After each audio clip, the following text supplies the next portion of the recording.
အမကားပဲကြည့်ချင်တယ်အမကားပဲကြည့်ချင်တာတော့ မောင်လေးအမရဲ့ကား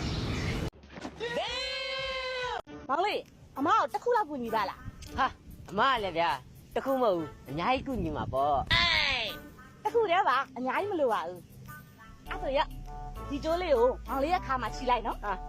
ရတာပေါ့ဗျာ ပြီးရင်အမကိုကျိုးစာလေးပေးအဲ့ဆိုမောင်လေးကခြိရသွားနော်အမနောက်ကလိုက်ခဲ့မယ်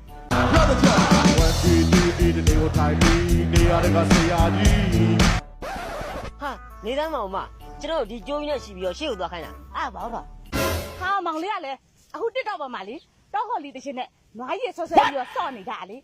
အမကနွားမရှိလို့မောင်လေးကိုအကူညီတောင်းလိုက်တာ What the fuck bro အဲ့ဒါကျွန်တော်မဖြစ်သွားပြီပေါ့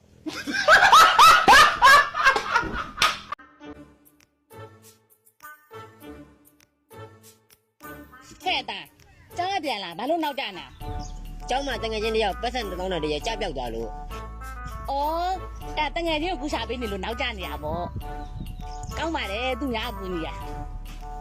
မဟုတ်ဘူးမေတတ်တဲ့နေမီမတက်ရက်ထားအဲ့ဒါလူရှင်းမပြန်လာလို့နောက်ကျနေအမေတားတော့အင်ရဦးလေးကလေဟိုဘက်ရအန်ဒီနဲ့ဖက်ပြီးနန်းနေ ။တားရယ်သူတို့ကယူကြတော့မှလေ အဲ့ဒါဆိုရင်ဖေဖေလည်းအိမ်မအန်ဒီနဲ့ယူတော့မှာပေါ့နော် အကိုကြီးဘာလဲဟမ်အော်ပါလဲလို့ကိုကြီးမှာလာတဲ့ပစ္စည်းဒီထဲမှာပါလာလို့ပြဿနာပဲလူကစိတ်ကတိုးနေတာငါဘာမှမမှာဘူးလို့မင်းကိုပြောတယ်မလားကျွန်တော်ပြမယ်လေကျွန်တော်ပြမယ်ကိုကြီးတစ်ချက်ရှိုးလိုက်